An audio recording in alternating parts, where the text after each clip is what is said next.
सारे चुप करनगे, उस तो बाद आप बोलांगे जो कुछ बोलना, ठीक है। सो अपना टॉपिक है उस दिन ਆਪਾਂ ਕੀਤਾ ਸੀਗਾ कॉन्स्टिट्यूशन एंड इट्स फीचर्स, संविधान ते ਉਹਦੀਆਂ ਕੀ खूबियां ने, ठीक है। ਇਹਦੇ ਵਿੱਚ ਅਸੀਂ ਕੀਤਾ ਸੀ ਕਿ ਸੰਵਿਧਾਨ ਕੀ ਹੈ, ਸੰਵਿਧਾਨ ਬਣਾਉਣ ਦੀ ਸਾਨੂੰ ਲੋੜ ਕਿਉਂ ਪਈ ਸੀ, ਇੱਕ ਬੇਸਿਕ ਡੈਫੀਨੇਸ਼ਨ ਆਪਾਂ ਸੰਵਿਧਾਨ ਦੀ ਲਈ ਸੀ। ਸੋ ਸੰਵਿਧਾਨ ਇੱਕ ਡਾਕੂਮੈਂਟ ਹੈ ਜਿਹਦੇ ਵਿੱਚ सिस्टमैटिकली हर चीज़ को डिफाइन किया जाता कि साड़ी जिहड़ी कंट्री है उन्होंने किवें गवर्न किया जाएगा, साड़ी जिहड़ी कंट्री है उन्होंने किवें गवर्न किया जाएगा, और किहड़े-किहड़े ऑर्गन है जो उन्होंने गवर्न करने दे विच उहदी हेल्प करनगे। संविधान बनाने की सानू लोड़ क्यों पई सी, क्योंकि साडे ते ब्रिटिशर्स ने काफ़ी टाइम रूल किया सी। तो उस टाइम जो ईस्ट इंडिया कंपनी आती है तो कंपनी के रूल साडे देश ते लागू होंदे सी। उस तो बाद जो ब्रिटिश इंडिया गवर्नमेंट के अंडर साडा देश चला जाता तो फिर उन्हां दी जिहड़ी सरकार सी जो कि इंग्लैंड च बैठी सी वो साडे वास्ते रूल बनाउंदी सी ते वो रूल साडे ते लागू होंदे सी। ਜਦੋਂ आज़ादी की कैंपेन चलती है, संघर्ष होंदा तो असीं उत्थे एक राइट मंगते हैं कि साडे ते साडे द्वारा बनाए हुए कानून, साडे रूल, साडे रेगूलेशन लागू हो। बात जाऊं फिर चुप कर दो, साडे ते साडे द्वारा बनाए हुए रूल रेगूलेशन लागू होंगे।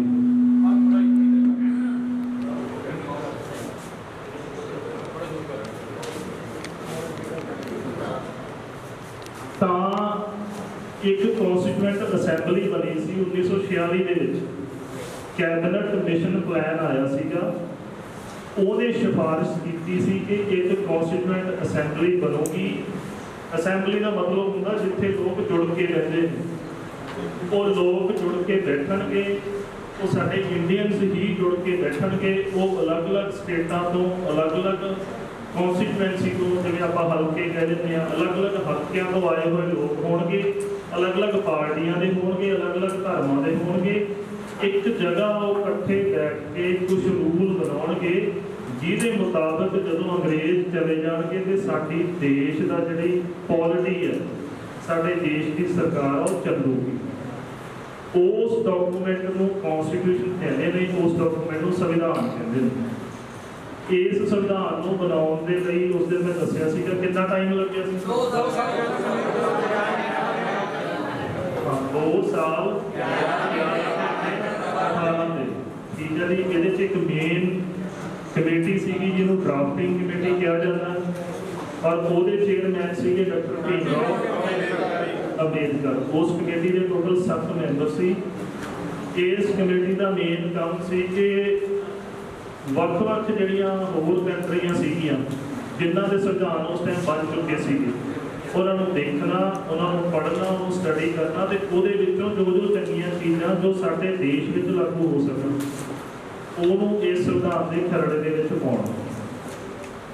ਉਸ ਤੋਂ ਬਾਅਦ ਆਪਾਂ ਕੀਤਾ ਸੀ ਕਿ ਇਹਦੇ ਫੀਚਰਸ ਕੀ ਨੇ ਸੰਵਿਧਾਨ ਦੇ।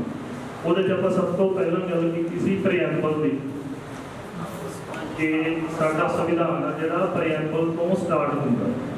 प्रीएंबल इहनूं पंजाबी च प्रस्तावना कहते हैं। जिवें किसी किताब के अगे इंडैक्स लग्या हुंदा कि इस किताब दे विच की होएगा अगे, उवें साडे कॉन्स्टिट्यूशन दे विच प्रीएंबल आ। प्रीएंबल सानूं दसदी है कि संविधान दे विच अगे की चीज़ां ने, किहड़े-किहड़े पिलर्स दे उत्ते इहने काम करना। तो उहदे असीं 5 मेन पिलर आ जिहड़े वो देखे सीगे, ਜਿਹੜੇ ਸੀਗੇ ਸਭ ਤੋਂ ਸਟਾਰਟਿੰਗ ਕੋਈ ਦੱਸ ਸਕਦਾ? ਦੱਸੋ। ਹਾਂ, ਸੋਵਰਨ मतलब कि असी प्रभु सत्ता संपन्न देश हाँ, साडे ते किसी होर कंट्री का किसी का साडे ते अधिकार नहीं है। असी आपके रूल रेगूलेशन खुद बनावांगे।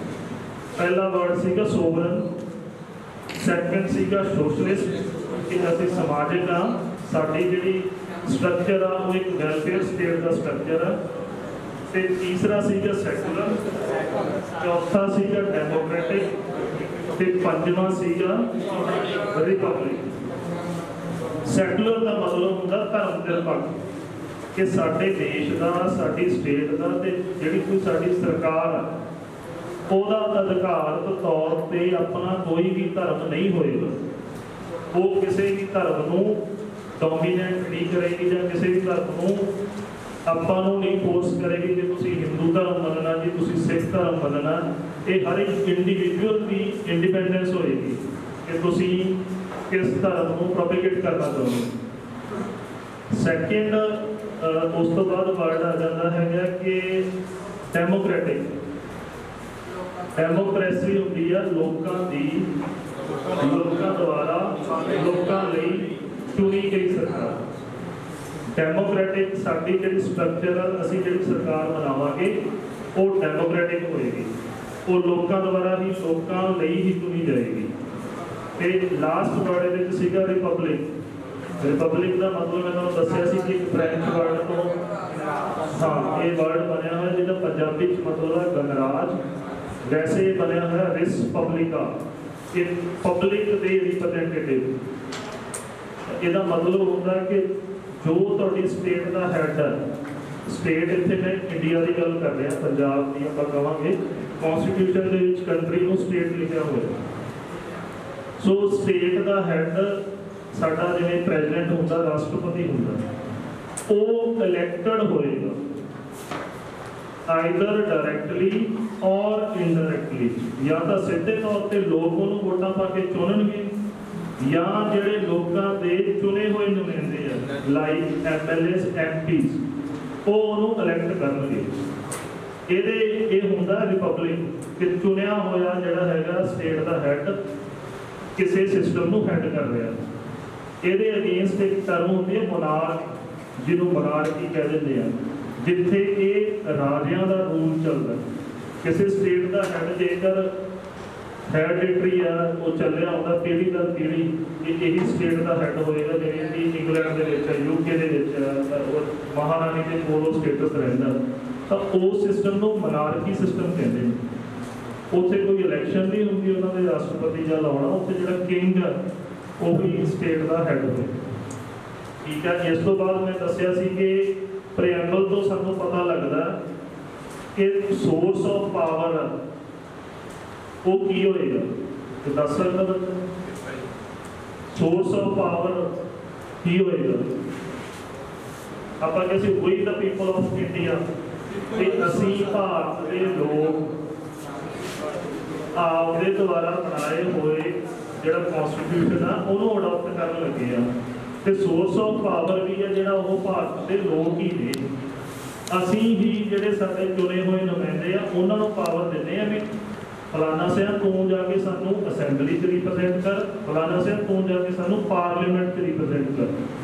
उत्थे इंडिविजुअल बंदा नहीं बोल रहा हुंदा, उहनूं असीं पावर दित्ती हुई है, पावर डेलीगेट कीती हुई है कि तुसीं जाके साडी गल पार्लीमेंट या असैंबली दे विच करोगे। सो अल्टीमेट सोर्स ऑफ पावर है जिहड़ी ओह आपां लोग। ये तो पता लगता है प्रॉब्लम। हाँ जी खड़े हो गए पूछ लो जी है। हाँ जी प्रॉब्लम फिर बैठो। नैक्सट ये सीगा कि डेट ऑफ इनैक्टमेंट की है कि कदों असीं कॉन्स्टिट्यूशन को इनैक्ट किया, तो वो इस प्रिएम्बल दे विच लिखी हुई है 26 नवंबर 1949। और इस दिन को हुण असीं रिसेंटली मनाउणा शुरू किया, संविधान दिवस वजों मनाउणा शुरू किया। 26 नवंबर 1949 देख लो, नवा दिन मनाउण लगे कुछ लेंदे जी।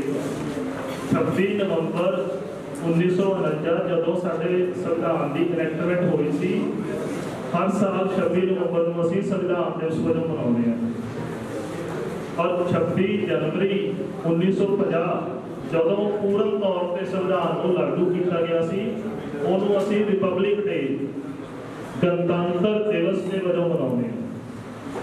ठीक है, ये सारिया गल्लां आपां उस दिन कीतियां सी। इस तो इलावा हम अज जिहड़ा आपां शुरू करना कि मेन फीचर कॉन्स्टिट्यूशन के की ने, साडा कॉन्स्टिट्यूशन किस तरह का हैगा। तो सब तो पहला तो ये है कि जिहड़ा इंडियन कॉन्स्टिट्यूशन है वो पूरे वर्ल्ड दे विच, पूरे संसार दे विच सब तो वड्डा ते लेंथी कॉन्स्टिट्यूशन है। लेंथी वड्डा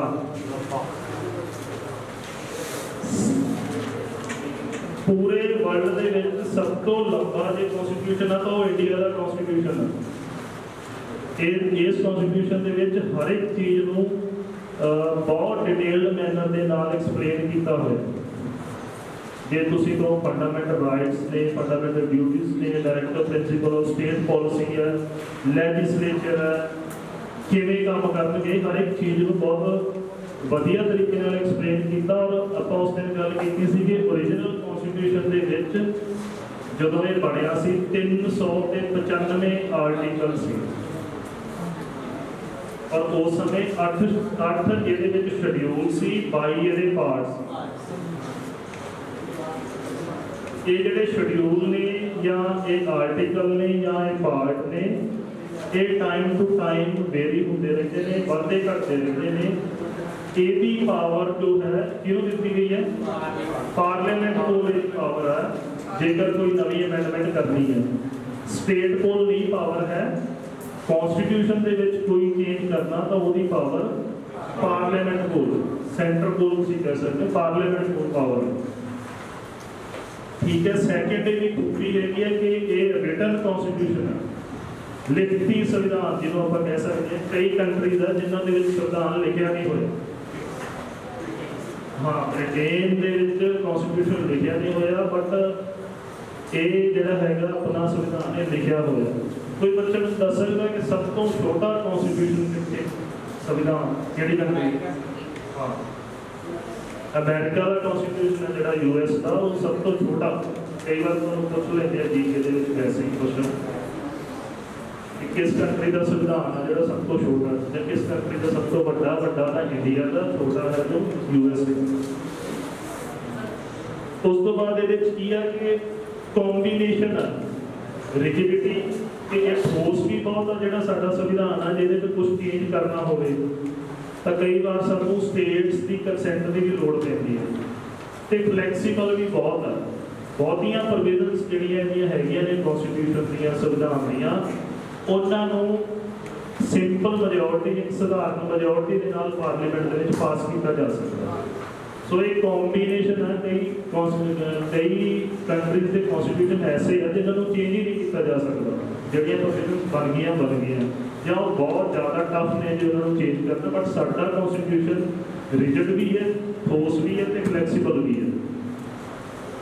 उस तो बाद है कि सानू ये फंडामेंटल राइट्स जिन्होंने आप मुढ़ले अधिकार दे देते और फंडामेंटल ड्यूटीज़, ये सब कुछ डिफाइन किया हुआ कॉन्स्टिट्यूशन के।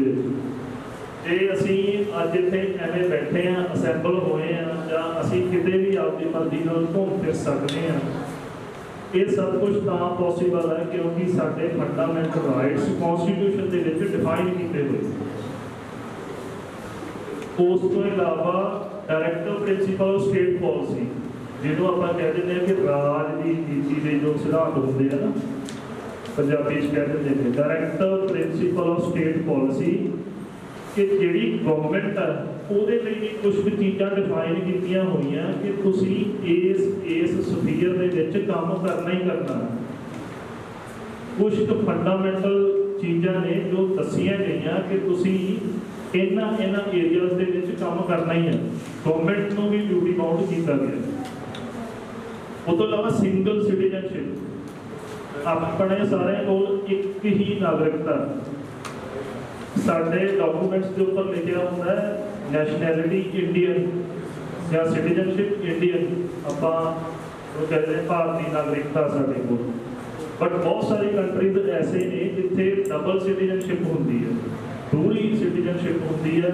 यूएस की जे आप एग्जाम्पल लईए, उत्थे फैडरल सिटीजनशिप होती है, स्टेट की सिटीजनशिप होती है। वो टोटल 50 स्टेट ने, स्टेट की सिटीजनशिप तुहानूं अलग मिलती है और फैडरल सिटीजनशिप जो सेंटर की होती है वो अलग मिलती है। इंडियन कॉन्स्टिट्यूशन ने सानू एक ही तरीके की नागरिकता दी हुई। उस तो इलावा यूनीवर्सल अडल्ट फ्रेंचाइज टर्म लिख लो, यूनीवर्सल अडल्ट फ्रेंचाइज वोट पाने का अधिकार कहते हैं। यूनीवर्सल अडल्ट फ्रेंचाइज जिन्हें पंजाबी च लिखना वोट पाने का अधिकार लिख सकते। अडल्ट फ्रेंचाइज इसका मतलब है कि साडे संविधान दे विच लिखिया गया कि 18 साल तो उपर जे किसी की उम्र हो जाती है then he is eligible for voting, तो वो बंदा वोट पाने के लिए योग है। वोट पाने के लिए सिर्फ उम्र की एलिजिबिलिटी रखी गई है, होर कॉन्स्टिट्यूशन के वांगू कोई क्वालिफिकेशन नहीं रखी गई कि जो कोई इन्ना पढ़िया होगा तो वही वोट पा सकता। कोई लिमिटेशन नहीं रखी गई। बहुते कंट्रीज जड़ियाँ अरब कंट्रीज का उत्थे एक लिमिटेशन है कि औरतां जड़ियाँ वोट नहीं कर सकदियां। सऊदी अरेबिया ने हुणे ही लागू किया, विमेन को राइट दिते हैं, बट साडे कॉन्स्टिट्यूशन च इदां दा कोई भी डिफरेंस नहीं किया गया। जो भी बंदा 18 साल का हो जाता वो वोट पाने एलिजिबल हो जाता है। इसका मेन फीचर। इस तो इलावा जितों तो क्वेश्चन आ सकता MCQ वो आप देखना सोर्स ऑफ इंडियन कॉन्स्टिट्यूशन की ने कि भारतीय संविधान के किहड़ियां चीज़ां असीं कित्थों लईआं ने। तो प्लीज़ ये नोट कर लियो, बहुत इंपॉर्टेंट है। सब तो पहला लिखो UK यूनाइटेड किंगडम, ब्रिटेन तो असीं की लिया होया। हाँ जी, हाँ जी, इंग्लैंड तो असी की लिया, सोर्स की है इतों कॉन्स्टिट्यूशन के जो चीज़ां असी लिखियां ने वो किस किस कंट्री तो लईआं ने। सब तो पहला आप गल करांगे UK की, ब्रिटेन की। पहला जिहड़ा फीचर आपां ब्रिटेन तो बोरो कीता वो हैगा रूल ऑफ लॉ, कानून का राज। रूल ऑफ लॉ, कानून का राज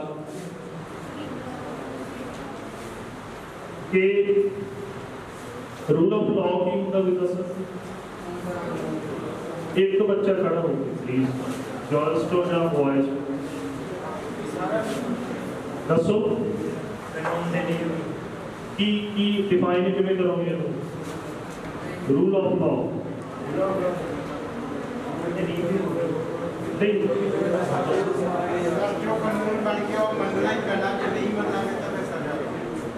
ये भी कह सकते हो ब्रॉडर पिक्चर के अपन देखिए तो रूल ऑफ लॉ का मतलब है कि किसी बंदे का रूल नहीं चलना।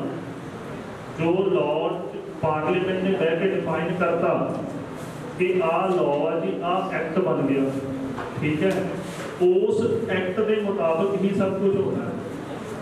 किसी एक बंदे की मर्जी के नाल जिवें डिक्टेटर करते हैं, कोई राजा होगा नहीं जी अज तुसीं आ टैक्स देना, एक बंदे का लॉ हो गया। कोई डिक्टेटर है जिवें नॉर्थ कोरिया दे विच वो कहता अज आपां अमेरिका की मिसाइल छड्डनी है, बट इत्थे सब कुछ डिफाइंड होएगा, रूल ऑफ लॉ होएगा, ठीक है।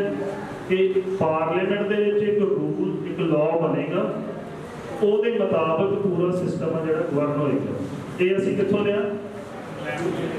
ब्रिटेन, ठीक है। सैकेंड इंपॉर्टेंट जो असी फॉलो किया वो है कैबिनेट सिस्टम। कैबिनेट सिस्टम जी कैबिनेट नहीं बनती, कैबिनेट सिस्टम बनती। ये भी हुण मैं यूके वाले लिखा रहा पहला तो, ठीक है। कैबिनेट सिस्टम भी असी यूके तो फॉलो किया कि असी टोटल 545 MP चुन के भेजते हैं। ਉਹਦੇ ਚੋਂ जिस पार्टी को मेजोरिटी आ जाती है, ਜਿਹੜਾ एक मैजिक नंबर ਹੁੰਦਾ 272 273 ਦਾ कि ਇੰਨੇ ਤੇ ਬਹੁਮਤ ਮਿਲਣਾ, ਉਸ ਨੂੰ ਜਿਹੜੀ ਪਾਰਟੀ ਪਾਰ ਕਰ ਜਾਂਦੀ ਹੈ ਉਹਨੂੰ ਆਪਾਂ ਕਹਿੰਦੇ ਹਾਂ ਕਿ ਇਹਦੀ ਸਰਕਾਰ ਬਣ ਗਈ। ਉਹਨੂੰ 273 ਬੰਦੇ ਤਾਂ ਸਾਰੇ ਪੋਰਟਫੋਲੀਓ ਹੋਲਡ ਨਹੀਂ ਨਾ ਕਰਨਗੇ, ਉਹਦੇ ਲਈ ਇੱਕ ਕੈਬਨਿਟ ਬਣਾਈ ਜਾਂਦੀ ਹੈ। कुछ पोर्टफोलियो होंगे ने, होम डिपार्टमेंट हो गया, डिफेंस हो गया, एग्रीकल्चर हो गया, एनिमल हस्बेंडरी हो गया, फूड प्रोसैसिंग हो गया, कि ये पोर्टफोलियो कौन बंदे होल्ड करनगे। ਜਿਹੜੇ ਬੰਦੇ पोर्टफोलियोज होल्ड करते हैं उन्होंने कहा जाता है कैबिनेट मिनिस्टर्स। ठीक है, ये भी एक लिमिटेशन है। 2003 ਦੇ ਵਿੱਚ एक एक्ट पास होया सी, ਉਹਦੇ ਵਿੱਚ कहता ਸੀਗਾ कि जितनी टोटल स्ट्रेंथ है पार्लीमेंट की या लोक सभा की ला लो, ਉਹਦੀ टोटल 15% ਤੋਂ ਵੱਧ ਸਾਡੇ कैबिनेट काउंसिल ऑफ मिनिस्टर नहीं हो सकते। ठीक है, टोटल जे ਆਪਾਂ ਗੱਲ ਕਰੀਏ ਜੇ ਪੰਜਾਬ ਦੀ ਸਾਰੀਆਂ ਸਟੇਟਾਂ ਦੇ ਵੀ ਉਹ ਲਾਗੂ ਹੋਇਆ ਸੀ। ਜੇ 117 ਸਾਡੇ ਐਮਐਲਏ ਬਣਦੇ ਨੇ ਤਾਂ 117 ਦਾ 15% ਕੱਢ ਲਓ, ਉਹ 18 ਹੋਣਗੇ। 18 ਤੋਂ ਵੱਧ ਅਸੀਂ ਮਿਨਿਸਟਰ ਨਹੀਂ ਬਣਾ ਸਕਦੇ। ਤੁਹਾਨੂੰ ਕੁਐਸਚਨ ਪੁੱਛ ਸਕਦੇ ਵੀ ਪੰਜਾਬ 'ਚ ਟੋਟਲ ਨੰਬਰ ਆਫ ਮਿਨਿਸਟਰਸ ਜਾਂ ਕਾਉਂਸਲ ਆਫ ਮਿਨਿਸਟਰ ਕਿੰਨੀ ਹੋ ਸਕਦੀ ਹੈ, ਤਾਂ ਉਹ 18 ਇਹ ਕੁਐਸਚਨ ਪੀਸੀਐਸ 'ਚ ਆਇਆ ਹੋਇਆ। हाँ जी, पंजाब दे विच काउंसिल ऑफ मिनिस्टर्स टोटल किन्ने हो सकते हैं, तो वो 18 हो सकते हैं। 15% of total strength of assembly. Total MLA किन्ने ने अपने पंजाब च 117, और अपने एमपीज कितने ने? हाँ जी, 13 ने कि 20 ने? पंजाब दे पार्लीमेंट कादा बनता? ओके, तो फिर एमपी कितने होंगे? 13 कले लोक सभा दे 13 एमपी ने साडे लोक सभा दे, 7 ने साडे राज सभा दे। पंजाब के टोटल एमपीज ने 20। जे तुहानूं पुछे पंजाब चों लोक सभा च किन्ने एमपी जांदे ने, तां 13 जांदे ने। जे राज सभा दे विच किन्ने जांदे ने, तां 7 जांदे ने। और टोटल एमपीज पंजाब चों किन्ने जांदे ने, तां ओह 20 होएगा। छोटे छोटे डिफरेंस है, इन्हां नूं ध्यान च रखना। जो तुहाडे एमसीक्यूज ने वो इत्थों ही बनदे ने। उस तो बाद आ गया कि पार्लियामेंट्री गवर्नमेंट, संसदी सरकार या संसदी प्रणाली, ये भी असी ब्रिटेन तो ही फॉलो की है। पार्लियामेंट्री गवर्नमेंट की होती है? पार्लियामेंट्री गवर्नमेंट संसद तो मैंने भी पता, डिफाइन करो है, वो तो डेमोक्रेटिक होती है। पार्लियामेंट्री प्रणाली की जरूरत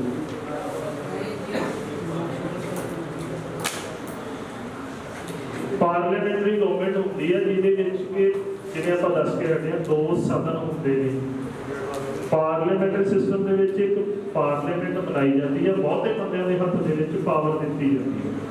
एक हुंदा प्रेजिडेंसी सिस्टम कह दिंदे ने जिहनूं, जिवें अमेरिका च राष्ट्रपति ही उन्होंने डायरैक्टली इलैक्ट होंदा, ਉਹਦੇ हत्थ 'ਚ सारी पावर होती है। नीचे सैनेट है या कांग्रेस है, ਉਹਦਾ कोई इन्ना रोल नहीं होंदा। बट साडे पार्लियामेंट के कोल ही सारी पावर होती है। पार्लियामेंट सिस्टम इंडिया ने क्यों अडॉप्ट किया, की लोड़ पैगी? सोचे कदे भी पार्लियामेंट सिस्टम ही क्यों है?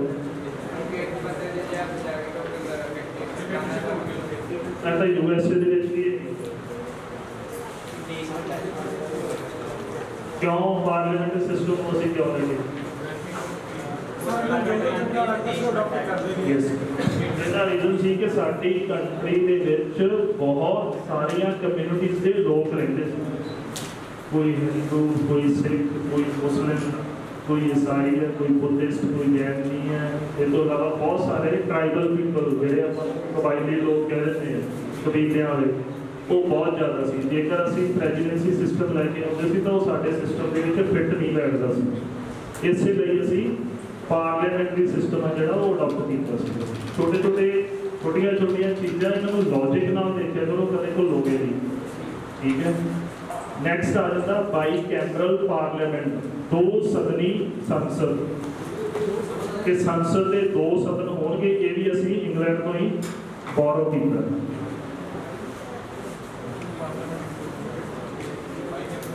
बाई कैमरल 2 सदन किहड़े-किहड़े? ओके, हाँ एक टर्म लिख लो, पार्लियामेंट कंसिस्ट ऑफ। पार्लियामेंट किन्ना चीज़ों की बनती है? तो हम उत्थे 2 सदन की गल करते हैं आप हमेशा। दसो, एक लोकसभा, राज्यसभा, तीजा स्पीकर, तीजा राष्ट्रपति। ठीक है, अप्रोच थोड़ी ठीक है। एक हुंदा लोक सभा। पार्लियामेंट 3 चीज़ों तो मिलके बनती है। MCQ ਦੇ ਵਿੱਚ क्वेश्चन ਪੁੱਛਦੇ ਨੇ, पार्लियामेंट कंसिस्ट ऑफ, थले लिखा होंगे लोक सभा राज्य सभा ओनली, लोक सभा प्रेजिडेंट ओनली, लोक सभा राज्य सभा एंड प्रेजिडेंट ओनली, एंड एक कोई और ऑप्शन दे देते हैं। तो हमेशा ध्यान रखना, पार्लियामेंट उदों पूरी होती है लोक सभा तो राज्य सभा तो प्रेजिडेंट। राष्ट्रपति है जिहड़ा वो भी पार्लियामेंट का ही पार्ट है। ठीक है, जो भी पार्लीमेंट की मैं गल करूँगा तो लोक सभा, राज्य सभा ते राष्ट्रपति तिन्हां की गल हो रही है। तुसीं देखिआ होना जिहड़ा किसान प्रोटेस्ट हो रही सी, ते जदों बिल पार्लीमेंट के दोवां सैशन सदनां दे विच पास हो गए सी, ते आपां कह रहे थे कि जी साडे सारे MLA MP राष्ट्रपति नूं मिल के आए हैं भी तुसीं इहनूं रीकनसीडर करन लई कह दिओ बिल नूं। ਤਾਂ राष्ट्रपति फाइनल अथॉरिटी है जिहदी मोहर लगन तो बाद एक बिल वो एक्ट बनता। ठीक है, बिल और एक्ट 2 चीज़ां इहनूं ध्यान च रखना। बिल वो हुंदा जिहड़ा संसद दे विच किसी ने कोई मता पेश करता, जिवें मैं कोई नवीं चीज़ इंट्रोड्यूस करना चाहना तो मैं एक रेजोल्यूशन पाऊँगा। लोक सभा के सपोज मैं पाता, दोवां कोल अधिकार है, राज्य सभा भी कर सकते हैं, लोक सभा भी कर सकते हैं। तो असीं 10 बंदे इकट्ठे होकर कहांगे कि भाई साडे लई आ चीज़ ठीक है तो सानूं आ कर दो, उहनूं उस सदन दे विच पास किया जाऊगा, दूजे सदन च भेजा जाऊगा, दूजे सदन च पास किया जाऊगा। अनटिल एंड अनलैस राष्ट्रपति उहनूं ते स्टैंप नहीं कर दिंदा, उहनूं रिजैक्ट या तो एक्सैप्ट करूगा या रिजैक्ट करूगा। जदों उस बिल को एक्सैप्ट कर लेंदा तो वो बिल उस दिन तो एक्ट बन जाता, वो एक्ट साडे ते लागू। ठीक है, इसका ध्यान रखना। नैक्सट हैगी है सिंगल सिटीजनशिप, ये भी असीं ब्रिटेन को लई है। सिंगल सिटीजनशिप इकहरी नागरिकता, सिंगल सिटीजनशिप ये भी असीं ब्रिटेन तो ही फॉलो की है। एंड नैक्सट हैगी है लॉ मेकिंग प्रोसीजर, कि कानून किवें बनणगे, संसद है जिहड़ी साडी किवें कानून बनाऊगी, ये भी असीं ब्रिटेन तो ही लई है। इसदा कारण कोई दस सकदा बच्चा भाई ब्रिटेन तो असीं लॉ मेकिंग प्रोसीजर क्यों लई है? कोई भी बच्चा कुड़ियां को जां मुंडियां दसो। हाँ जी, हाँ वधिया लगे भी कह सकते, क्योंकि ब्रिटेन नूं साडे ते राज करते हुए 100 साल हो चुके सी। असीं उन्हां दे जो सिस्टम सीगा कि लॉ किवें बनाउंदे ने, उन्हां दे लॉ मेकिंग प्रोसीजर दे नाल फैमिलियर सी, सानूं पता सी कि भाई 100 साल तो किवें जे लॉ बनाउंदे हुंदे ने। उन्हां नाल पंजाबी च जिवें कहां दा वाह पिया होया सी साडा, और सानू पता सी कि वो सिस्टम किवें बनदा है, तो सानू सौखा लगदा सी, इस करके असीं उहनूं अडॉप्ट कुछ ठीक सीगा। तो हुण मैं जिहड़ियां चीज़ां लिखाईਆਂ ने इहदे नाल ब्रिटेन है जिहड़ा कंप्लीट हो जाता। ठीक है, फर्स्ट सीगा अपना रूल ऑफ लॉ, सैकेंड सीगा कैबिनेट सिस्टम, थर्ड सीगा पार्लीमेंटरी गवर्नमेंट, फिर आपां कीता सी बाई कैमरल पार्लीमेंट जिन्हों दोहरी संसदी प्रणाली आप कह देते हैं। उस तो बाद सीगा सिंगल सिटीजनशिप, इकहरी नागरिकता ते लॉ मेकिंग प्रोसीजर। बहुत इंपॉर्टेंट है, हो सकता 2 क्वेश्चन भी तुहानूं आ जाण, एक तो ये आना ही आना। नैक्सट कंट्री जी आप करांगे वो USA, United states of America. USA तो ਅਸੀਂ ਫੋਲੋ ਕੀਤਾ ਰਿਟਨ ਕਨਸਟੀਟਿਊਸ਼ਨ ਲਿਖਿਆ ਹੋਇਆ ਸੰਵਿਧਾਨ। ਸੈਕੰਡ ਅਸੀਂ ਫੋਲੋ ਤੋਂ ਕੀਤਾ ਵਾਈਸ ਪ੍ਰੈਜ਼ੀਡੈਂਟ ਦਾ ਆਫਿਸ। हाँ वाइस प्रेसिडेंट उप राष्ट्रपति साडी जिहड़ी राज्य सभा हुंदी आ उहनूं हैड कौन करदा? हाँ जी हाँ जी राज्य सभा का चेयरमैन है जिहड़ा ओह वाइस प्रेसिडेंट हुंदा। और ये असीं क्लॉज आ जिहड़ी यूएस तो फॉलो कीती है कि साडा जिहड़ा वाइस प्रेसिडेंट है की होएगा राज्य सभा का चेयरमैन होएगा। और पिछले फंडामेंटल राइट्स ये भी अभी यूएस तो ले फंडामेंटल राइट्स मुढ़ले अधिकार यूएसए दे विच फंडामेंटल राइट्स नूं की किया जाता? बिल ऑफ राइट्स पूछ लेंदे ने कई बार bill of rights bill BILL bill of rights. हाँ जी यूएसए दे विच फंडामेंटल राइट्स नूं बिल ऑफ राइट्स कहते हैं। इंडिया दे विच इन्हां नूं किया जाता फंडामेंटल राइट्स मुढ़ले अधिकार बेसिक राइट्स साडे की होणगे। नैक्सट है जिहड़ी साडी सुप्रीम कोर्ट ये भी असीं यूएस तो लई है। सुप्रीम कोर्ट क्यों किवें फंक्शन करेगी? हाँ जी सुप्रीम कोर्ट किवें फंक्शन करेगी ये भी असीं यूएस तो फॉलो कीता।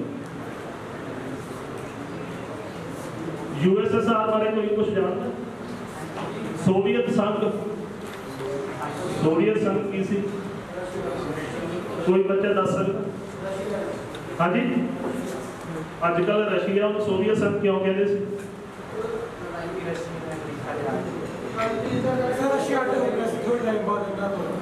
रशिया एक कंट्री है बट यूएसएसआर सी जिहड़ी ਉਹਦੇ ਚ ਕਾਫੀ ਸਾਰੀਆਂ ਕੰਟਰੀਜ਼ ਕਲੱਬ ਸੀ ਬਾਅਦ ਚ ਵੰਡ ਕੇ ਉਹ 11 ਕੰਟਰੀਜ਼ ਦੇ ਵਿੱਚ ਵੰਡਿਆ ਗਿਆ 1992 ਦੇ ਵਿੱਚ 1992 ਦੇ ਵਿੱਚ 1992 ਤੋਂ ਪਹਿਲਾਂ ਨੂੰ ਸੋਵੀਅਤ ਸੰਘ ਕਿਹਾ ਜਾਂਦਾ ਸੀਗਾ। ਠੀਕ ਹੈ ਔਰ ਜਿਹੜੇ ਸਾਡੀਆਂ ਫੰਡਾਮੈਂਟਲ ਡਿਊਟੀਜ਼ ਜਿਹਨੂੰ ਆਪਾਂ ਕਹਿੰਦੇ ਨੇ ਮੁੱਢਲੇ ਕਰਤੱਵ ਫੰਡਾਮੈਂਟਲ ਡਿਊਟੀਜ਼ ਇਹ ਅਸੀਂ यूएसएसआर तो फॉलो कीतियां। उत्थे तो पुछ सकते हैं रशिया भी देख सकते हैं यूएसएसआर भी देख सकते हैं। तो यूएसएसआर को टिक करना फंडामेंटल ड्यूटीज मुढ़ले कर्तव्य यूएसएसआर हमेशा क्वेश्चन जिहड़ा पूछा जाता जो पीसीएस च आउंदा ਉਹਦੇ ਚ मैच द फॉलोइंग पाउंदे ने एक पासे पा दिंदे ने fundamental right fundamental duty directive principal cabinet system दूजे पासे कंट्री का नाम पा देते हैं एक कितों लिया तो फिर उन्होंने मैच करना होता। सो ये जो सोर्स हैगा ये एक या दो क्वेश्चन MCQs बनने ही बनने ने इनू लिख लो तो इनू डेली तुहानू याद करना पड़ेगा एवें याद नहीं होए। जिहड़ियां फंडामेंटल ड्यूटीज है वो असीं यूएसएसआर तो नहीं है। हाँ जी USSR सोवियत संघ लिख सकते पंजाबी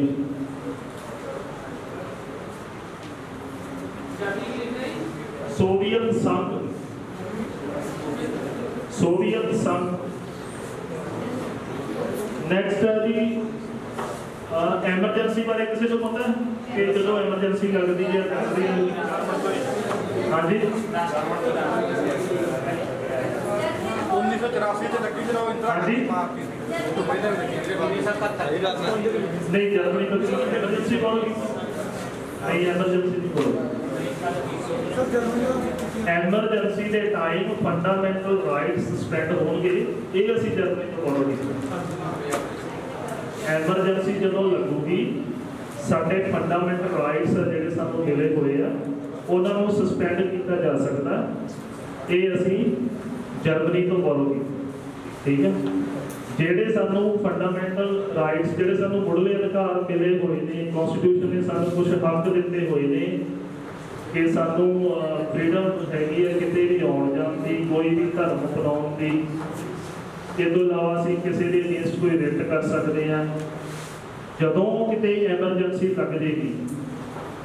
ਔਰ ਇਹ ਜਿਹੜੀ ਸਸਪੈਂਸ਼ਨ ਹੋਣੀ ਹੈ ਇਹ only on the time of national emergency ਹੋਣੀ ਹੈ।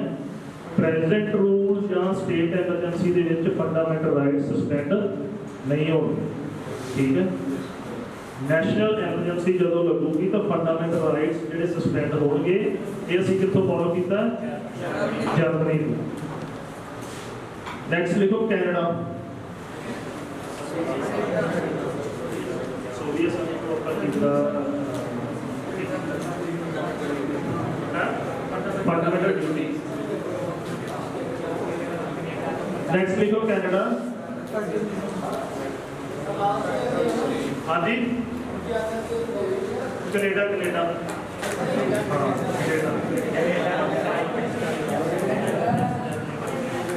ਕੈਨੇਡਾ ਤੋਂ ਅਸੀਂ ਫੋਲੋ ਕੀਤਾ ਜੀ ਫੈਡਰੇਸ਼ਨ।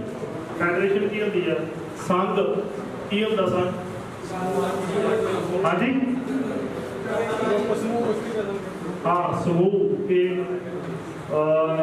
ਮਤਲਬ ਸਾਡੀ ਸਰਕਾਰ ਕਿਵੇਂ ਕੰਮ ਕਰੂਗੀ। ਜਿਵੇਂ ਹੁਣ ਆਪਣਾ ਫੈਡਰਲ ਸਟਰਕਚਰ ਉੱਪਰ ਸੈਂਟਰ ਬਣਦੀ ਹੈ, ਨੀਚੇ ਸਟੇਟ ਬਣਦੀ ਹੈ, ਦੋਵਾਂ ਦੇ ਵਿੱਚ ਕੋਆਰਡੀਨੇਸ਼ਨ ਹੁੰਦਾ।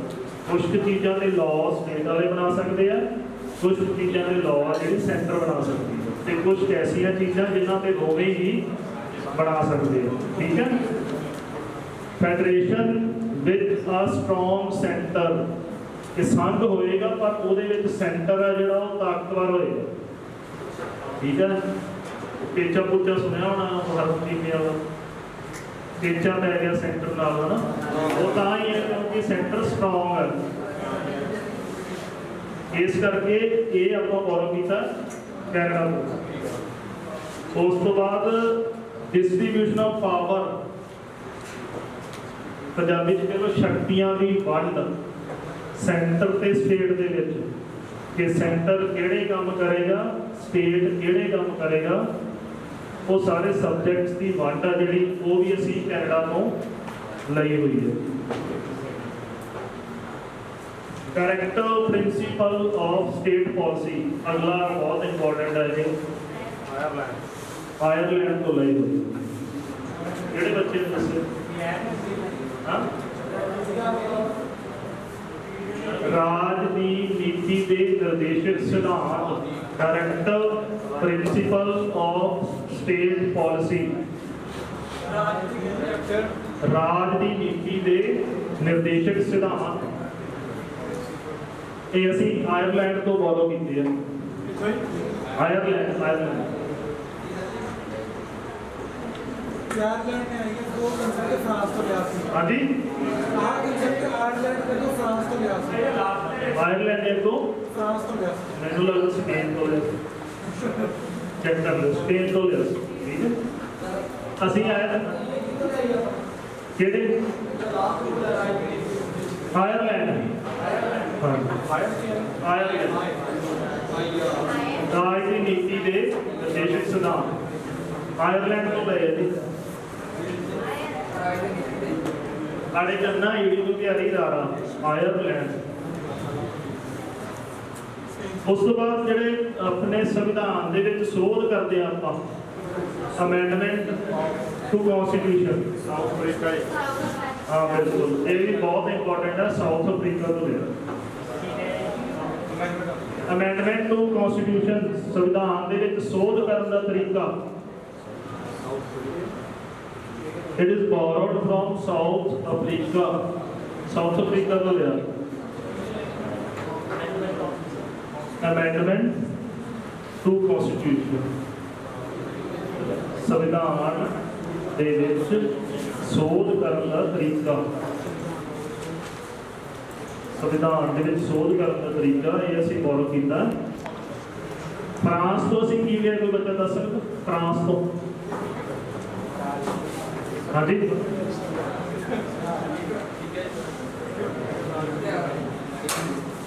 ਫਰਾਂਸ ਤੋਂ ਅਸੀਂ ਲਿਆ ਹੈਗਾ ਇੱਕ ਤਾਂ ਵਰਡ ਮੈਂ ਤੁਹਾਨੂੰ ਦੱਸ ਕੇ ਗਿਆ ਸੀ, ਫ੍ਰੈਂਚ ਵਰਡ ਆ ਰਿਪਬਲਿਕ।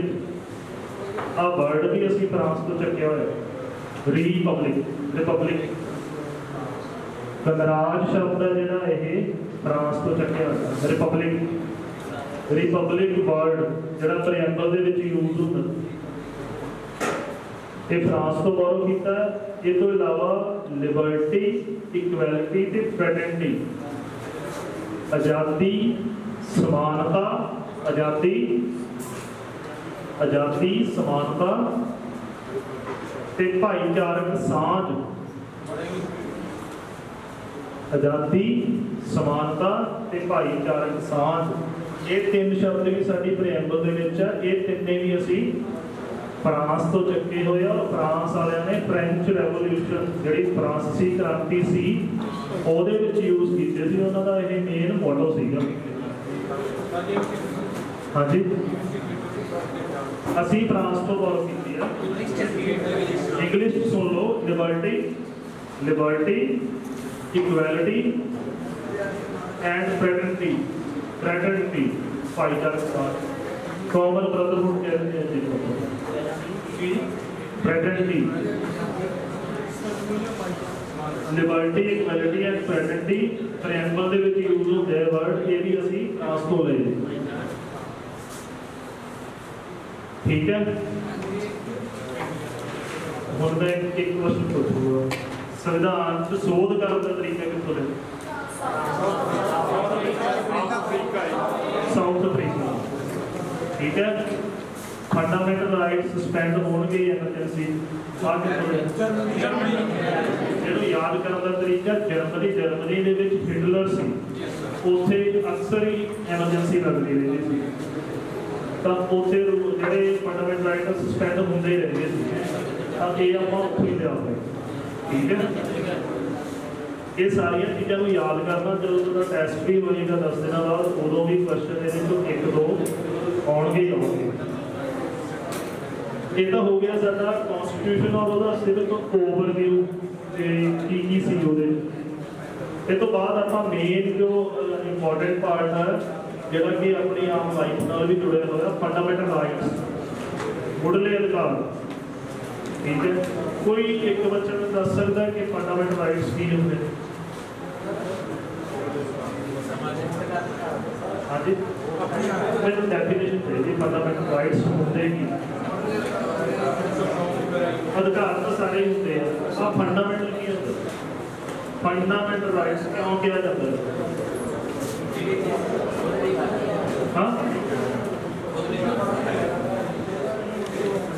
ਅਧਿਕਾਰਾਂ ਨੂੰ ਐਸੇ ਅਧਿਕਾਰ ਜਿਹਨੂੰ ਅਸੀਂ ਫੰਡਾਮੈਂਟਲ ਰਾਈਟਸ ਕਹਿੰਦੇ ਹਾਂ, ਸਾਰਿਆਂ ਨੂੰ ਪਤਾ ਹੋਊਗਾ ਕਿ ਆਰਟੀਕਲ ਇਹਦੇ ਤੋਂ ਲੈ ਕੇ ਇਹਦੇ ਤੱਕ ਇਹ ਹੁੰਦੇ ਨੇ।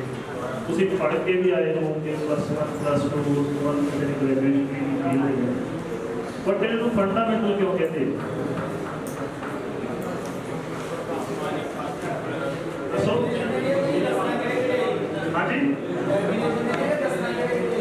ਬਸ ਆਹੀ ਦੱਸ ਦਿਓ ਫੰਡਾਮੈਂਟਲ ਰਾਈਟਸ ਨੂੰ ਫੰਡਾਮੈਂਟਲ ਰਾਈਟਸ ਕਿਉਂ ਕਿਹਾ? ਇਹਨਾਂ ਦਾ ਨਾਂ ਕਿਉਂ ਹੈ? ਹਾਂਜੀ, ਹੋਰ ਕੀ ਪਤਾ ਦੱਸ ਦਿਓ ਕਿਹੜੇ? ਹਾਂ,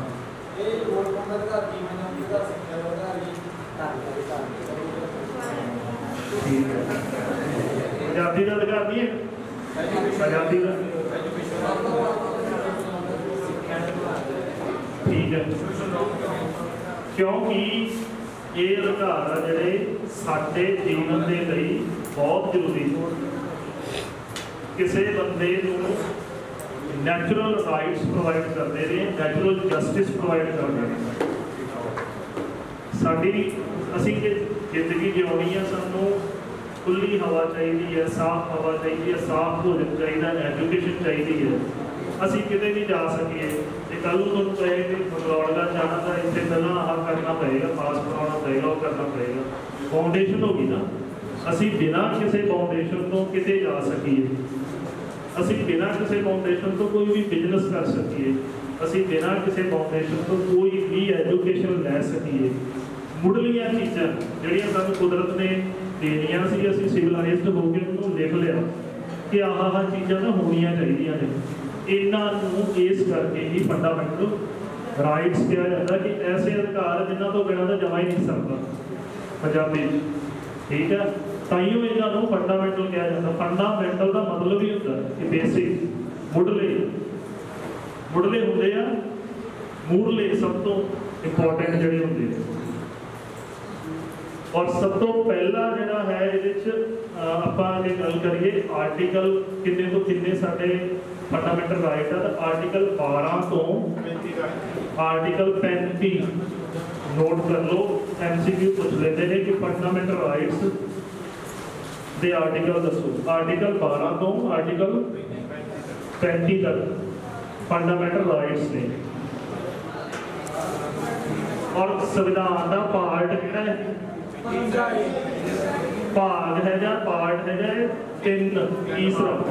ਇਹ ਵੀ ਪੁੱਛ ਲੈਂਦੇ ਨੇ ਕਿ ਫੰਡਾਮੈਂਟਲ ਰਾਈਟਸ ਦਾ ਕਿਹੜਾ ਪਾਰਟ ਹੈ, ਕਿਹੜੇ ਭਾਗ ਚ ਆਉਂਦੇ ਨੇ। ਤਾਂ ਭਾਗ ਇਹ ਤੀਜਾ, ਸੰਵਿਧਾਨ ਦਾ ਤੀਜਾ ਭਾਗ ਹੈ। 12 ਤੋਂ ਲੈ ਕੇ 35 ਤੱਕ ਆਰਟੀਕਲ ਨੇ ਜਿਨ੍ਹਾਂ ਨੂੰ ਅਸੀਂ ਫੰਡਾਮੈਂਟਲ ਰਾਈਟਸ ਕਹਿੰਦੇ ਹਾਂ। ਸਭ ਤੋਂ ਪਹਿਲਾਂ ਇਹਦੇ ਚ ਹੈ ਰਾਈਟ ਟੂ ਇਕੁਐਲਿਟੀ, ਸਮਾਨਤਾ ਦਾ ਅਧਿਕਾਰ। ਕੀ ਹੁੰਦੀ ਹੈ ਸਮਾਨਤਾ?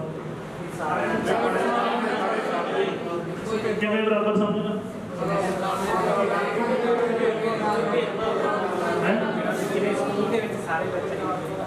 ਹਾਂ ਠੀਕ ਹੈ।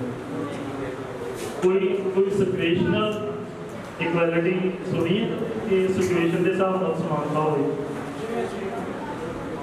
ਹਾਂ ਜਿਵੇਂ ਹੁਣ ਇਹਦੇ 'ਚ ਹੀ ਅਗਲੇ ਆਰਟੀਕਲ ਆਉਣਗੇ, ਆਰਟੀਕਲ 15, ਆਰਟੀਕਲ 16 ਜਿਹੜਾ ਪਬਲਿਕ ਇੰਪਲੋਇਮੈਂਟ ਦੇ, ਉਹਦੇ 'ਚ ਇੱਕ ਪ੍ਰੋਵੀਜ਼ਨ ਹੈ ਰਿਜ਼ਰਵੇਸ਼ਨ ਦੀ।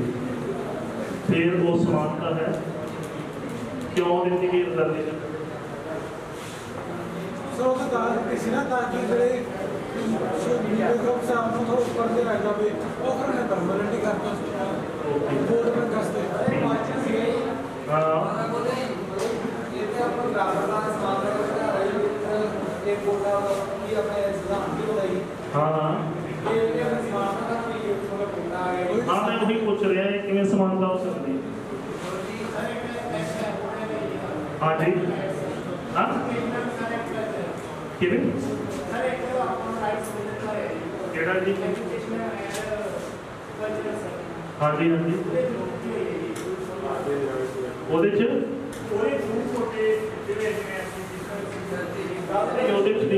ਇਹਦੇ ਚ ਇਹ ਸੀ ਕਿ ਚਲੋ ਮੈਂ ਤੁਹਾਨੂੰ ਦੱਸ ਦਿੰਦਾ ਹੈਗਾ, ਸ਼ਾਇਦ ਤੁਹਾਡਾ ਡਾਊਟ ਕਲੀਅਰ ਹੋ ਜੇ। ਜਦੋਂ ਅਸੀਂ ਇੰਡੀਪੈਂਡੈਂਸ ਹੋਈ ਹੈ ਸਾਡੀ ਹੈ ਨਾ 15 ਅਗਸਤ 1947 ਨੂੰ, ਜਦੋਂ ਅਸੀਂ ਆਜ਼ਾਦ ਹੋਏ ਹਾਂ, ਤਾਂ ਉਦੋਂ ਕੁਛ ਸੀਗੀਆਂ ਜਿਹੜੀਆਂ ਹਾਈ ਕਮਿਊਨਿਟੀ ਸੀਗੀਆਂ, ਐਲੀਟ ਕਲਾਸਿਸ ਸੀਗੀਆਂ। ਕੁਛ ਸੀਗੇ ਜਿਹੜੇ ਡਾਊਨ ਟ੍ਰੋਡਨ ਲੋਕ ਸੀਗੇ, ਜਿਹੜੇ ਦੱਬੇ ਹੋਏ, ਕੁਚਲੇ ਹੋਏ, ਉਹਨਾਂ ਨੂੰ ਬਹੁਤ ਡਿਗਰੇਡ ਕਰਕੇ ਰੱਖਿਆ ਹੋਇਆ ਸੀਗਾ। ਉਹਨਾਂ ਲੋਕਾਂ ਦਾ ਉਥਾਨ ਹੋ ਸਕੇ, ਉਹ ਵੀ ਜਿਹੜੀਆਂ ਦੂਜੀਆਂ ਕਮਿਊਨਿਟੀਜ਼ ਆ ਉਹਨਾਂ ਦੇ ਲੈਵਲ 'ਚ ਕਰਨੀਆਂ ਸੀ। ਜਿੱਥੇ ਥੱਲੇ ਟੋਆ ਹੋਵੇ ਤੇ ਆਪਾਂ ਉਹਨੂੰ ਮਿੱਟੀ ਨਾਲ ਭਰਦੇ ਹਾਂ। ਰਿਜ਼ਰਵੇਸ਼ਨ ਵਾਸ ਲਾਈਕ ਅ ਮਿੱਟੀ। ਉਸ ਟਾਈਮ ਉਹ ਰਿਜ਼ਰਵੇਸ਼ਨ ਦੀ ਮਿੱਟੀ ਪਾ ਕੇ ਇਹਨੂੰ ਉਸ ਲੈਵਲ ਪਲੇਇੰਗ ਫੀਲਡ ਬਣਾਇਆ ਗਿਆ ਸੀ ਕਿ ਇਹਨਾਂ ਦਾ ਜਿਹੜਾ ਹੈਗਾ ਲਾਈਫ ਸਟਾਈਲ, ਇਹਨਾਂ ਦੀ ਜਿਹੜੀ ਲਿਵਿੰਗ ਸਟੈਂਡਰਡ ਹੈ, ਉਹ ਜਿਹੜੇ ਆਮ ਲੋਕ ਨੇ, ਐਵਰੇਜ ਪੀਪਲ ਨੇ, ਉਹਨਾਂ ਦੇ ਬਰਾਬਰ ਆ ਸਕੇ।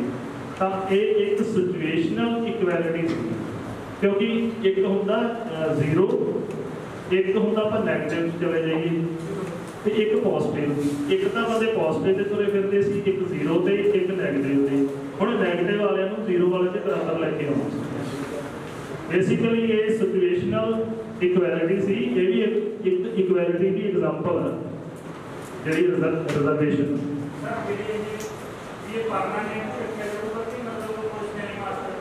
ਇਹ ਅਥਾਰਟੀ ਪਾਰਲੀਮੈਂਟ ਨੂੰ ਦਿੱਤੀ ਹੋਈ ਹੈ ਕਿ parliament time to time check ਕਰੂਗੀ ਕਿ ਜਿਹੜੀ ਕਮਿਊਨਿਟੀ ਹੈ ਜਿਹਨੂੰ ਰਿਜ਼ਰਵੇਸ਼ਨ ਦਿੱਤੀ ਗਈ ਹੈ, ਉਹਦਾ ਜਿਹੜਾ ਲਿਵਿੰਗ ਸਟੈਂਡਰਡ ਹੈ, ਜਿੰਨਾ ਸੋਚਿਆ ਸੀ ਉਹਨਾਂ ਦੇ ਬਰਾਬਰ ਹੋਇਆ ਕਿ ਨਹੀਂ ਹੋਇਆ। ਜੇ ਹੋ ਗਿਆ ਤਾਂ ਉਹਦੇ ਕੋਲ ਪਾਵਰ ਆ, ਉਹਨੂੰ ਡਿਸਬੈਂਡ ਕਰ ਸਕਦੀ ਹੈ।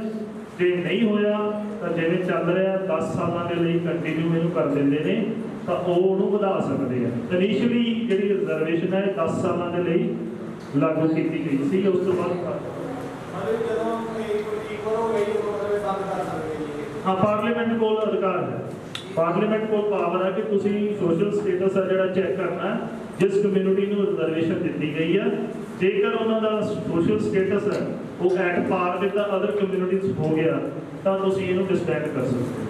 पार्लीमेंट कोल whole and sole authority. So right to equality दे विच सब तो पहली आउंदी है इक्वैलिटी बिफोर लॉ, कानून के सामने समानता। तो कानून के सामने समानता की है कि जदों तुसी कोर्ट्स दे विच जाओगे, किते भी तुसी जा रहे हो, कोई जजमेंट है तो तुहानूं तुहाडा धर्म देख के, तुहानूं तुहाडी उम्र देख के, तुहानूं तुहाडी कम्यूनिटी देख के, तुहाडा रंग देख के किते कोई डिफरेंशिएशन, किते कोई बायस नहीं होएगा, तुहानूं इक्वली ट्रीट किया जाऊगा। ठीक है, चाहे एक पासे आबादी खड़ा तो दूजे पासे कोई नत्था सिंह खड़ा, तो दोवां दी इक्वैलिटी होएगी कानून के सामने। तो कानून ने काम करना इन टर्म्स ऑफ लॉ, कि जो लॉ दे विच लिखिया गया उन्हें ओदी परिभाषा को बोलना। ठीक है। सैकेंड हैगा prohibition of discrimination on the ground of religion, धर्म के नाम से किसी नाल भेदभाव नहीं करांगे, कास्ट के नाम पे नहीं करांगे किसी नाल भेदभाव, ते किसी नाल ये नहीं कि मेल है ते फीमेल है, ऐसा का कोई भेदभाव नहीं होगा। ते प्लेस ऑफ बर्थ जिथे किसी बंदे का जन्म होया भी नहीं है जी रूड़िया नहीं जमया तो मैं मुक्तसर जमया, ऐसा का कोई भी किसी नाल बायस नहीं होएगा। ठीक है। उस तो बाद आता equality of opportunity in matters of public employment, जिहड़ा मैं इस तो पहला करा के किया कि किसी नाल कोई भेदभाव नहीं होएगा, वो आर्टिकल 15 नोट कर लो। पहला सी right to equality article 14, article 15 हैगा कि religion, race, caste, sex and place of birth के नाम पे किसी नाल कोई भी भेदभाव नहीं होएगा। आर्टिकल 16 हैगा कि पब्लिक इंप्लॉयमेंट जदों किते कोई सरकारी नौकरी या अपॉर्चुनिटी होएगी, कोई मौका आएगा तो उदों भेदभाव नहीं किया जाएगा, मैरिट सिस्टम से काम चलेगा। जिन्हें थोड़ा हम पेपर होना जोड़े करके पास करके जो रहेगी फिर वो अगली बारी देखेंगे। नेक्स्ट सेकंड आर्टिकल 15, आर्टिकल 15 लिख लिया कि किसी नाल कोई भेदभाव नहीं किया जाऊगा रंग या जाति। हाँ जी। 16 तो लिखो कि जेकर पब्लिक एम्प्लॉयमेंट सरकारी नौकरी जिससे निकलती है तो बिना किसी भेदभाव तो प्रोवाइड की जाएगी। आर्टिकल 17 अनटचेबिलिटी जो अबॉलिश कर देंगे, छुआछात है जिहड़ा ਉਹਨੂੰ खत्म कर देंगे। अनटचेबिलिटी को अबॉलिश करना, अबॉलिशन ऑफ अनटचेबिलिटी, छुआछात की रोकथाम या खात्मा। कि पहला होंदा सी कि कहते सी ना जी नीवी कास्ट के लोग ने ते जे इन्होंने इस भांडे च पानी पी लिया तो भांडा पिटिया गया, सो असी उस प्रैक्टिस को बंद कर देंगे, हर एक बंदे को समान लैके चलांगे। उस तो बाद ये ही लास्ट पार्ट है आर्टिकल 18 राइट टू इक्वैलिटी दे विच 14 तो लैके 18 तक आर्टिकल आउंदे ने। 18वां हैगा टाइटल्स जिहड़े हैगे ने वो असीं छड्ड देंगे, टाइटल्स। हाँ जी। जिवें लगदा सीगा ये सवाए फलाना ये महाराजा, हाँ जी उपाधियां, उपाधियां का सिर्फ जिहड़े अवार्डी ने जिवें कोई अर्चना अवार्डी है या किसी को भारत रत्न मिलिया तो वो ला सकते हैं, या कोई एजुकेशनल उपाधियां जिन्होंने को लाइक जो PhD करते हैं वो डॉक्टर बन सकते, डॉक्टर उहदे नाम लेके लग जाता तो वो इदां दे टाइटल्स होल्ड कर सकते हैं। ये तो इलावा कोई होर बंदा टाइटल्स नहीं होल्ड करूँगा। क्यों नहीं करूँगा, क्यों बंद किया, क्यों बंद किया गया? हाँ जी, क्यों बंद किए गए सी टाइटल्स? ਅਸਲ ਦੱਸੋ ਹੈ ਹਾਂ ਕਿ ਜਿਹੜਾ ਉਹ ਖਤਮ ਹੋ ਜੇ ਘਟ ਦੇ ਕਿਸੇ ਕੋਲ ਸਪੈਸ਼ਲ ਪ੍ਰਿਵਿਲੇਜ ਨਾ ਰਹਿਣ ਹਾਂ ਆਪਣੇ ਤਾਂ ਹੱਲ ਕਿਵੇਂ ਰਾਜਿਆਂ ਨੂੰ ਉਹ ਤਾਂ ਦਿੰਦੇ ਆ ਕਿਉਂਕਿ ਉਹਨਾਂ ਨਾਲ ਐਗਰੀਮੈਂਟ ਵਗੈਰਾ ਕੋਈ ਗਵਰਨਮੈਂਟ ਆਫ ਇੰਡੀਆ ਨੇ ਸਾਈਨ ਕੀਤਾ ਸੀ ਹਾਂ ਡਿਊਰਿੰਗ ਦਾ ਜਦੋਂ ਆਪਣੀ ਇੰਡੀਪੈਂਡੈਂਸ ਹੋਈ ਹੈ ਤਾਂ ਉਦੋਂ ਇੰਟੀਗ੍ਰੇਸ਼ਨ ਆਫ ਸਟੇਟਸ ਹੋਈ ਹੈ ਕਿ 565 ਟੋਟਲ 565 ਪ੍ਰਿੰਸਲੀ ਸਟੇਟ ਸੀਗੀਆਂ 565 ਰਾਜੇ ਸੀ ਜਿਨ੍ਹਾਂ ਨੂੰ ਕੰਬਾਈਨ ਕਰਕੇ ਇਹਨਾਂ ਨੇ ਇੰਡੀਆ ਬਣਾਇਆ ਵੱਲਭ ਭਾਈ ਪਟੇਲ ਉਹਦੇ ਵਿੱਚ ਮੇਨ ਰੋਲ ਪਲੇ ਕੀਤਾ ਸੀ ਹਾਂ ਕੀ ਹੈ ਵਾਦੀਆਂ ਦਾ ਕੀ ਕਰਨਾ ਆਰਟੀਕਲ 18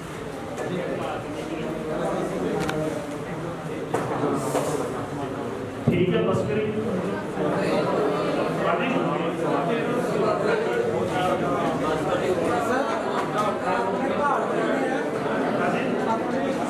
टोटल कॉन्स्टिट्यूशन के विच अज 25 पार्ट्स ने उस जो बनया सी उदों सी 22 उदों 22 सीगे अज ने 25